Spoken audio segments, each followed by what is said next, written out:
living as a citizen of the kingdom of heaven. Dalam perumpamaan yang salah satu paling terkenal dan yang disampaikan Tuhan Yesus tentang the prodigal son. Lukas pasal 15 mulai ayat 11 dan selanjutnya tentang 2 orang putra. Tapi bagi saya sebenarnya 3 orang putra. Yang satunya adalah Kristus yang mengajar bagaimana to be a good son. Dan kita tahu bagaimana putra yang bungsu berkata, berikan bagianku. Itu sesuatu yang paling kurang ajar dan bisa dirajam batu sampai mati. Papanya masih hidup.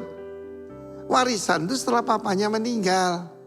Lalu di firman Allah mengatakan dia jual semuanya. Dia jual sembarangan saja, dia tidak menghargai.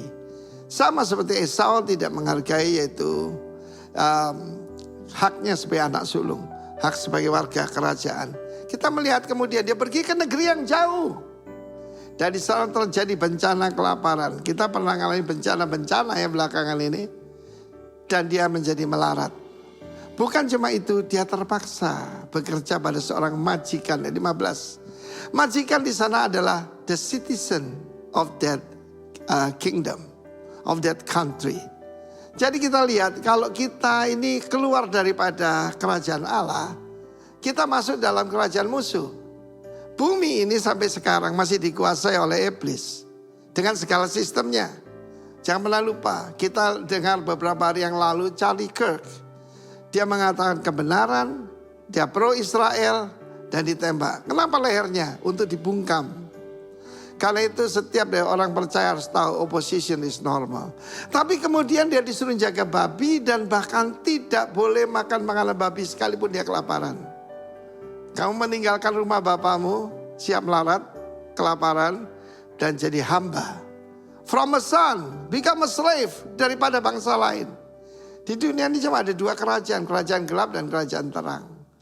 Lalu sadarlah dia. Kalau dikatai bapak yang tidak ngerti, perutnya yang berkata, kruyuk, kruyuk, kruyuk. Dia sadar betapa banyaknya makanan. I tell you the kingdom of God adalah kerajaan kelimpahan. Bahkan orang upahan. Di situ pakai mistios. Mistios itu adalah buruh harian. Tidak ada yang kelaparan. Semuanya kenyang. Firman Allah mengatakan. He became in want. Ada kekurangan. Melarat di sana adalah kekurangan. Di dalam kerajaan Allah ada kepuasan. Dan kita lihat di sini. Pertanyaannya. Are you in the kingdom of God? Atau kamu? Ada sebetulnya warga kerajaan tetapi kamu meninggalkan bapakmu, rumah bapakmu, meninggalkan kerajaanmu dan kamu jadi hamba. Perhatikan keadaanmu. Kalau kamu harus minta tolong kepada orang fasik, something very wrong dalam standingnya kita. Sebaliknya kita melihat bagaimana kakaknya cukup makan dan sebagainya tetapi tidak mengerti. Bagaimana hak dari seorang putra. Yang satu tahu haknya, tidak tahu kewajibannya. Tetapi anak yang sulung tahu kewajibannya, tidak tahu haknya. Tetapi sebagai pengikut Kristus kita tahu. Kita tahu kewajiban kita, tapi kita juga tahu hak-haknya kita. Live as a citizen of the kingdom. Dan jangan pernah minta tolong kepada citizen of this world. God bless you. Amin. Shalom. Salam sejahtera buat kita semua. Saudara, saya mau sampaikan firman Tuhan yang saya beri judul True Champions ya, dan saya perhatikan ada huruf S di belakang champion itu ya. Artinya biasanya champion itu kan cuma 1, 2, 3 gitu ya.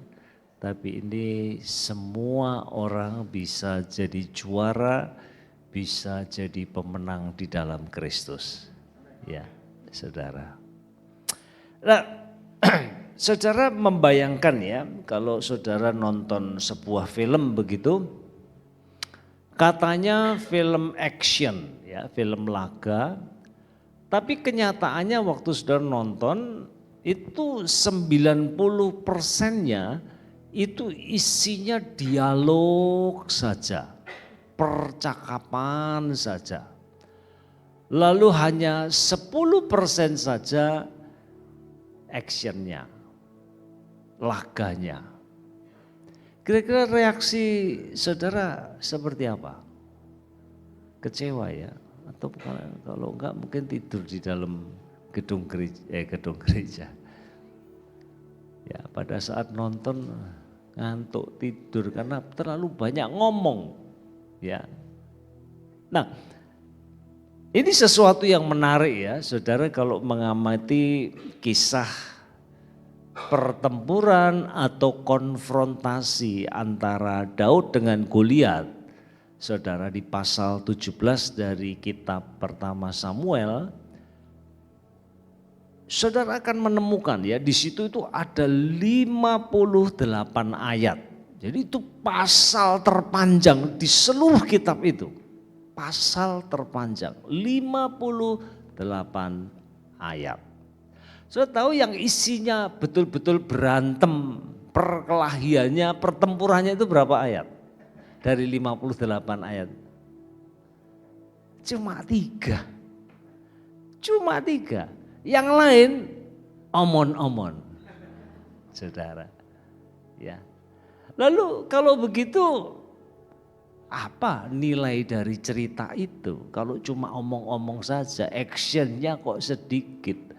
Nah, saudaraku yang dikasih oleh Tuhan ya, ada seorang psikolog yang sangat terkenal dari Chicago University ya, beliau mengatakan dari percakapan seseorang kita mengenal karakter dari orang itu. Ya, dan kali ini kita akan mengangkat paling tidak 3 bagian dari percakapan yang tercatat di dalam pertama Samuel pasal yang ke-17 ya, tentang Daud. Dan saya percaya kita bisa belajar banyak dari bagian tersebut. Puji Tuhan, saudara ya. Mari kita akan mulai dengan percakapan yang pertama ya. Kita lihat ayat 17 dan 18 terlebih dulu. Isai berkata kepada Daud anaknya, ambillah untuk kakak-kakakmu bertih gandum ini seeva dan roti yang 10 ini. Bawalah cepat-cepat ke perkemahan kepada kakak-kakakmu. Dan baiklah sampaikanlah keju yang 10 ini kepada kepala pasukan 1000. Tengoklah apakah kakak-kakakmu selamat dan bawalah pulang suatu tanda dari mereka. Nah, saudara, bagian ini itu harus dibaca dari sudut pandang pasal yang ke-16. Ya, di pasal yang ke-16, pasal sebelumnya diceritakan di sana bahwa Samuel datang ke Bethlehem ya untuk mempersembahkan korban di sana dan sekaligus mengemban misi untuk mengurapi ya the next king. Ya. Pada waktu itu Saul masih menjadi raja. Ya. Lalu kemudian Isai dan semua putranya diundang, saudara, pada waktu itu ya. Dan singkat cerita mereka satu persatu itu tampil di hadapan Samuel. Ya. Waktu Eliab muncul, maka kemudian Samuel segera ya secara intuitif ya, hatinya berkata ini pasti orangnya, sebab dia gagah ya, dia tinggi, besar ya, dan cocok sekali posturnya untuk menjadi seorang raja. Tapi kenyataannya Tuhan menolak dia, saudara, dan kemudian anak yang kedua dan seterusnya sampai 7 ya, kakak-kakak Daud itu muncul di hadapan Samuel dan semuanya ditolak, saudara. Masih punya anak lagi enggak kamu? Wah, ada 1 tapi bocah lah. Anak kecil dia, padang lagi gembalain ternak gitu. Tapi Samuel katakan kita enggak duduk dan makan sampai dia datang. Dan begitu dia datang, saudara ya, maka Tuhan berbicara kepada nabinya, Samuel, bangkit dan urapilah dia. Saudara, itu pasal 16 ya. Jadi Daud sudah diurapi ya, menjadi the next king of Israel. Nah sekarang saudara kita membaca di ayat 17 dan 18 ini, saudara, dia disuruh ayahnya itu bawa makanan, saudara. Jadi calon raja disuruh jadi kurir makanan. Ya. Kira-kira kalau Bapak, Ibu, Saudara dan saya menempatkan diri pada posisinya Daud, kira-kira bagaimana? Ya. Mungkin kita akan mengatakan, Papa sorry ya, apa Papa lupa kemarin aku baru diurapi. Ini calon raja, masa suruh nganterin makanan? No way, itu pekerjaan terlalu hina buat aku, gitu kan? Ya, betul nggak saudara ya? Tetapi apa yang menjadi respon daripada Daud? Sudah perhatikan ya di ayat yang ke-20. Mari kita perhatikan di sini ya. Lalu Daud bangun pagi-pagi, ditinggalkannya lah kambing dombanya pada seorang penjaga, lalu mengangkat muatan dan pergi seperti yang diperintahkan Isai kepadanya. Nah inilah bedanya Daud dengan banyak orang termasuk kita, saudara. Ya, Daud sering dijuluki sebagai raja yang ideal. Tetapi saat yang sama juga raja yang kontroversial. Ya, dalam pengertian bahwa betul prestasinya luar biasa, saudara. Tetapi di sisi yang lain ada sisi gelap dari kehidupannya. Nah tetapi yang paling menonjol yang kita perhatikan ya, di antara raja-raja Israel saudara, Daud memiliki kualitas kerendahan hati yang tidak dimiliki oleh banyak raja yang lain. Dan itu yang kita belajar daripada beliau, saudara.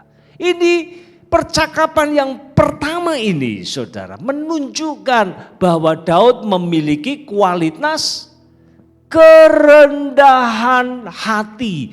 Dan ini mendasar, saudara.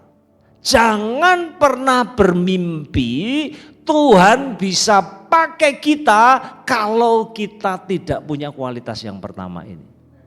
Itu sebabnya John MacArthur mengatakan, kerendahan hati adalah hukum pertama di dalam pelayanan. Tidak ada seorang pun yang dipakai Tuhan dengan cara yang luar biasa kalau dia tidak memiliki kerendahan hati. Karena orang yang sombong, dia pasti akan mengandalkan kekuatannya. Dia pasti akan mengandalkan kemampuannya, pengalamannya, hikmatnya. Nah, kalau sudah seperti itu, bagaimana mungkin Allah mendapat ruang di dalam kehidupannya? Bagaimana mungkin pula Allah bisa bekerja melalui dia? Nah saudara, kalau begitu kita kan selalu melihat ya, Daud mengalahkan Goliat. Tetapi sebelum dia mengalahkan Goliat, dia mengalahkan musuh terbesar di dalam hatinya. Apa itu saudara? Kesombongan. Saudara yang dikasih oleh Tuhan. Kapan lalu saya mengikuti sebuah outing gitu. Saya melayani satu gereja di luar kota. Kebetulan gereja itu sedang mengadakan outing semua pelayan ya yang terlibat dalam pelayanan di gereja itu. Kami pergi ke pantai begitu. Ya selain nyanyi-nyanyi, fellowship, makan-makan ya. Lalu ada yang beberapa orang yang diminta untuk bersaksi, saudara ya. Dan ada satu kesaksian yang langsung menarik perhatian saya, saudara ya. Dia cerita dia bukan orang Kristen sejak lahir ya, dan belum lama usia kekristenannya yang sungguh-sungguh. Ya, dan dia dimentor oleh seorang hamba Tuhan di gereja itu. Lalu kemudian satu saat dia didorong oleh mentornya, ayo dong sekarang sudah waktunya kamu pelayanan. Ya. Lalu dia masih bimbang, iya apa enggak, saya kok ngerasa belum layak dan sebagainya. Tapi akhirnya dia mengiyakan, saudara ya, mengiyakan. Lalu kemudian dibuat jadwal. Ya. Waktu jadwal keluar dia kaget sekali karena pelayanannya itu tukang parkir. Ya, dia ditempatkan di tempat parkir. Ya.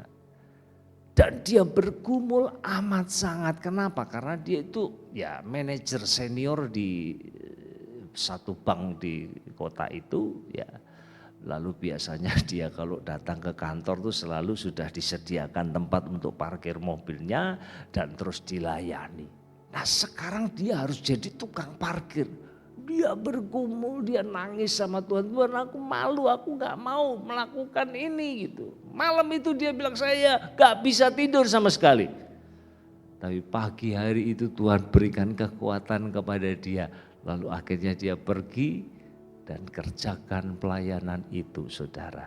Dan sejak saat itu dia tahu betul bahwa hukum yang pertama di dalam pelayanan adalah kerendahan hati. Tanpa kerendahan hati, there is no way. Ya, tidak ada cara Allah bisa memakai kita. Kesombongan selalu memisahkan kita dari Allah. Tetapi kerendahan hati mendekatkan kita kepada Dia. Amin saudara. Puji Tuhan. Ya. Lanjut dengan percakapan yang kedua ya. Ayat yang ke-28. Ketika Eliab kakaknya yang tertua mendengar perkataan Daud kepada orang-orang itu, bangkitlah amarah Eliab kepada Daud sambil berkata, "Mengapa engkau datang? Dan pada siapakah kau tinggalkan kambing domba yang 2-3 ekor itu di padang gurun? Aku kenal sifat pemberanimu dan kejahatan hatimu. Engkau datang kemari dengan maksud melihat pertempuran." Saudara perhatikan di sini. Siapa yang pertama-tama menghalangi Daud ya untuk dia mengerjakan perkara yang besar saudara? Maka tidak lain adalah kakak tertuanya yaitu Eliab. Kalau kita mau kejar lagi kenapa kok Eliab? Saudara. Maka jawabannya karena dia adalah orang pertama yang ditolak Tuhan. Betul gak saudara ya? Kakak tertuanya Eliab muncul saudara di hadapan Samuel. No bukan dia. Ya. Lalu malahan si bontot itu. Yang tidak dipandang mata itu. Yang secara fisik itu jauh daripada Eliab. Justru yang dipilih oleh Allah. Dan saudara kita bisa belajar di sini ya. Kalau kita mau maju, kalau kita mau meraih sesuatu yang besar dalam hidup kita, selalu akan ada yang menghalangi. Itu sudah ya hukum alam dan hukum rohani, saudara ya. Selalu, ya selalu. Dan umumnya ya, saudara ya. Itu bentuknya kritik dan sifat dari kritik selalu begitu mengalihkan ya dari hal besar yang kita mau raih kepada hal kecil. Kepada siapa? 2-3 ekor kambing dombamu itu kamu titipkan saudara. Ya. Kalau membaca bagian ini saudara ya kita melihat di sini. Tampaknya Daud memang sedang menghadapi masalah yang luar biasa. Penghalang yang luar biasa. Kakaknya yang pertama ya. Dia dikatakan kamu gak tanggung jawab. Motivasimu gak benar. Hatimu jahat dan sebagainya. Sudah diserang habis-habisan. Lalu apa yang menjadi tanggapan Daud? Nah ini yang menarik saudara ya. Mari kita lihat ayat 29 dan 30. Tetapi jawab Daud, apa yang telah ku berbuat? Hanya bertanya saja. Lalu berpalinglah, saya menggarisbawahi perkataan itu. Berpalinglah ia daripadanya kepada orang lain dan menanyakan yang sama. Dan rakyat memberi jawab kepadanya seperti tadi. Saudara, ayat yang ke-30 ini menunjukkan Daud itu punya ketajaman, saudara ya. Ketajaman itu dalam pengertian apa, saudara? Ya.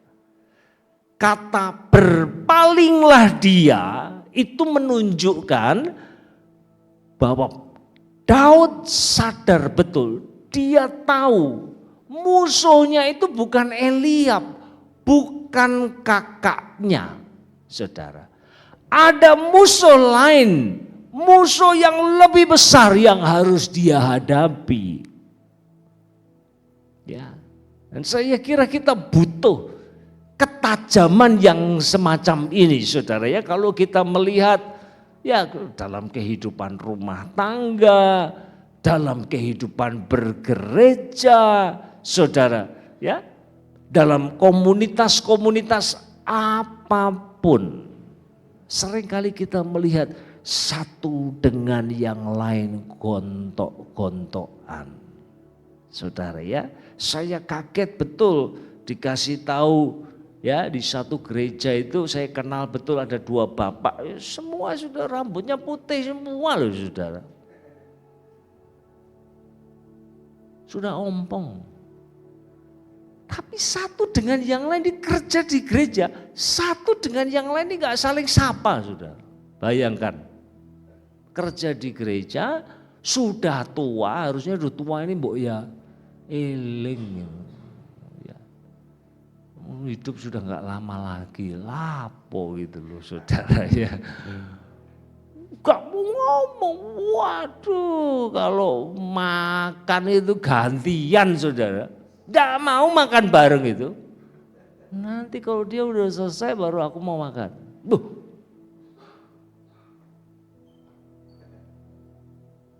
Kita saudara, musuh kita itu bukan di sini, amin.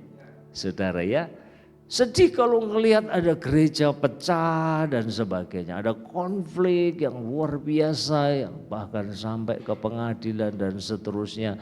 Saudara, kita butuh ketajaman, musuh kita bukan sesama kita. Bukan pula gereja lain, saudara. Sekarang ini saingan satu dengan yang lain itu kan luar biasa ya. Kayak saya kalau diceritain itu, saya nggak mau cerita di sini. Ini saudara punya pikiran yang jelek aja. Mau cuma pendeta ngono. Nah itu loh saudara ya. Saya tidak mau cerita, tapi itu bukan rahasia umum. Kita semua tahu, semua bersaing. Gereja-gereja bersaing dan persaingannya sangat tidak sehat. Satu menjatuhkan yang lain. Saudara, ini salah besar.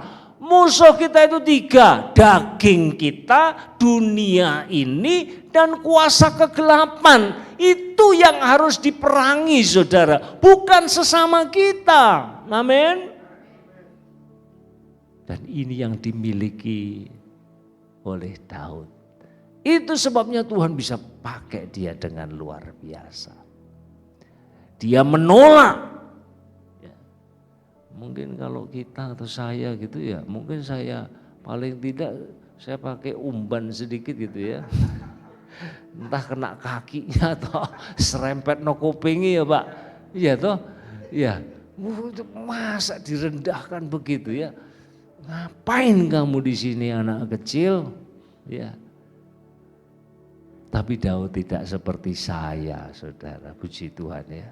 Dia berpaling dan dia menghadapi musuh yang sesungguhnya. Puji Tuhan, saudara. Saya percaya Tuhan memanggil kita ya, bukan untuk memusuhi sesama. Suami istri ada yang gak ngomong sampai 2 tahun, gak habis pikir kok bisa. Ya, rumahnya loteng satu, yang di atas istrinya, yang di bawah suaminya. Lu kok iso lu, saudara ya. Kalau butuh apa-apa itu tulis di kertas. Sekarang WA lu ya nggak pernah ngobrol sudah. Bayangkan itu. Ya, ini salah sasaran. Kita tidak dipanggil memusuhi sesama, tetapi untuk mengasihi sesama kita. Puji Tuhan, saudara ya. Yang terakhir, yang ketiga, kita lihat percakapan yang selanjutnya. Ayat 33, tetapi Saul berkata kepada Daud, tidak mungkin engkau dapat menghadapi orang Filistin itu untuk melawan dia, sebab engkau masih muda. Sedang dia sejak dari masa mudanya telah menjadi prajurit. Saudara ya, ini yang saya katakan tadi, tantangannya Daud itu luar biasa. Bukan hanya dari luar ya, orang Filistin yang diwakili oleh Goliat, tetapi juga dari dalam. Eliab, lalu di sini kita melihat Saul. Nah sebenarnya saudara ya, sebenarnya yang harusnya menghadapi Goliat itu siapa? Kan Saul. Saul itu dipilih jadi raja itu karena posturnya, karena kegagahannya dia. Kalau orang Israel berdiri begitu ya, palanya dia itu paling nonjol gini sudah. Dia paling kelihatan. Orang akan segera tahu itu Saul. Tapi perhatikan di sini, ya, dia lumpuh oleh ketakutan. Nah, Saudara perhatikan ya di pasal ini itu memang Goliat itu bukan hanya posturnya saja yang digambarkan luar biasa ya, seperti tidak terkalahkan, tetapi juga ketopongnya, ya, baju sirahnya, tembingnya, tombaknya, ya, yang dia pegang. Itu digambarkan detail saudara. Kenapa? Karena memang Saul dan Israel pada waktu itu berjalan menurut penglihatan mereka. Dan itulah yang membuat mereka semua lumpuh saudara. Mereka tidak berdaya. Malahan perhatikan di sini ya. Ini kan sebenarnya pada saat Saul berkata demikian kepada Daud itu kan sebenarnya dia sedang memproyeksikan ketakutannya sendiri kepada Daud. Iya kan, saudara ya? Perhatikan di sini, dia katakan sedang dia itu sejak mudanya telah menjadi prajurit. Itu kan ketakutannya dia, saudara. Itu yang diproyeksikan, dipantulkan ke Daud. Lah kamu ini siapa? Kamu gak mampu, kamu terlalu muda, gak ada pengalaman. Sementara musuhmu itu terlalu hebat buat kamu. Saudara, ya, itu yang terjadi di sini. Nah mari sekarang kita akan melihat ya apa yang menjadi respon dari Daud. Ya, perhatikan ayat yang ke-46. Hari ini juga Tuhan akan menyerahkan engkau ke dalam tanganku dan aku akan mengalahkan engkau dan memenggal kepalamu dari tubuhmu. Hari ini juga aku akan memberikan mayatmu dan mayat tentara orang Filistin kepada burung-burung di udara dan kepada binatang-binatang liar supaya seluruh bumi tahu bahwa Israel mempunyai Allah. Kemudian ayat 47, dan supaya segenap jemaah ini tahu bahwa Tuhan menyelamatkan bukan dengan pedang dan bukan dengan lembing, sebab di tangan Tuhanlah pertempuran dan ia pun menyerahkan kamu ke dalam tangan kami. Saudara, sementara Saul dan seluruh umat Israel pada waktu itu lumpuh karena ketakutan mereka. Dan kalau kita kejar, kenapa mereka takut? mereka mengandalkan penglihatan mereka sehingga mereka kemudian kehilangan courage, keberanian untuk melawan musuh mereka, saudara. Sementara Daud di sini, perhatikan baik-baik saudara ya, dia punya cara pandang yang berbeda sama sekali. Dia punya visi kemenangan. Dia punya perspektif iman dan dia memposisikan dirinya sebagai pemenang, saudara. Bukan karena kekuatan, bukan karena kehebatan, bukan karena kesanggupannya, saudara. Tetapi perhatikan di sini ya.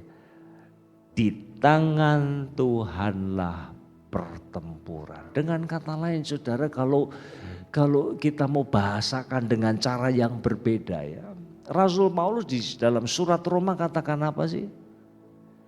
Kalau Allah di pihak kita, siapakah lawan kita?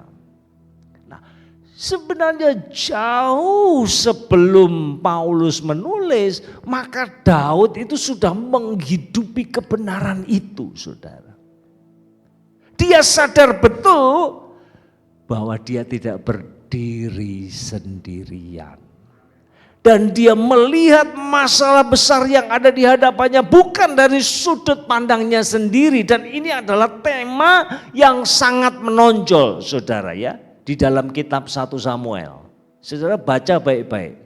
Ya, Tuhan itu seperti mau mematahkan pikiran umat Israel yang salah. Mereka milih raja, pilih yang hebat secara fisik. Ya. Penampilan fisik yang mereka andalkan, saudara. Kenyataannya ketika krisis terjadi, mana Saul? Tidak muncul, saudara.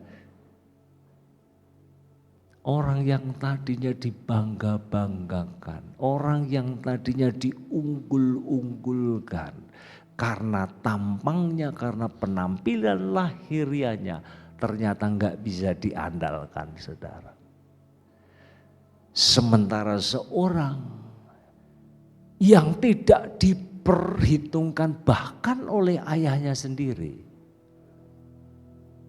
tapi karena dia punya perspektif iman, saudara, maka dia dipakai oleh Allah menjadi pahlawan iman, saudara. Ya.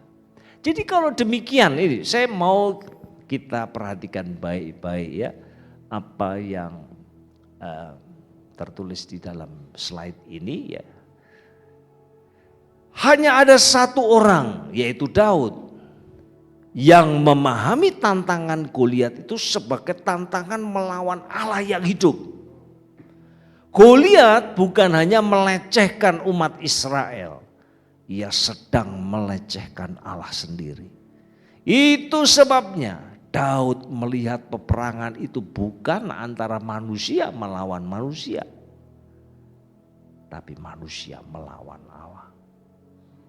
Dan Allah ada di pihaknya, saudara. Sehingga itulah yang memastikan kemenangannya. Dan saya percaya saudara membaca Alkitab dari awal sampai akhir, saudara. Sekalipun memang ya, kekristenan itu selalu dianggap ada unsur dualismenya gitu ya. Terang, gelap, benar, salah, baik, jahat. Ada unsur dualismenya. Tapi dualismenya bukan dualisme yang unqualified ya, yang mana kita nggak tahu nanti yang benar apa yang salah yang akan menang, nggak begitu. Alkitab dengan jelas mengatakan betul ada kekuatan kebenaran, ada kekuatan kejahatan, tetapi di akhir, di ujung kekuatan kebenaran itu pasti menang. Allah pasti menang. Baca kitab Wahyu, saudara. Di sana Yesus digambarkan sebagai anak domba yang disembelih Tetapi disembelih bukan berarti kalah. Tetapi disembelih untuk kemudian dimuliakan. Dan itulah kemenangan saudara. Barangkali kita pun ya dalam hidup kita ini saudara ya meskipun kita punya perspektif iman ya. Mungkin saja saudara masalah kita yang kita doakan ya enggak kunjung selesai. Doa sakit ya enggak sembuh-sembuh dan seterusnya. Bisa jadi saudara. Tetapi kemenangan di dalam Tuhan itu bukan soal itu. Bahwa saat saya menderita sekalipun, saat saya sakit sekalipun, saya masih bisa menang. Menang dalam artian apa? Damai sejahtera Tuhan itu menguasai hidup saya. Saya tetap masih bisa bersuka cita di dalam Tuhan. Itulah kemenangan yang sejati. Kalau saya gak disembuhkan sekarang, nanti gak ada lagi penyakit. Amin saudara. Tuhan menolong kita ya untuk kita tetap setia di dalam Dia. Dan saya percaya kalau kita tetap setia saudara dan kita punya kualitas-kualitas yang sama seperti yang dimiliki oleh Daud. Saya percaya ada banyak hal yang saudara gak duga nanti Tuhan nyatakan dalam kehidupan saudara. Puji Tuhan.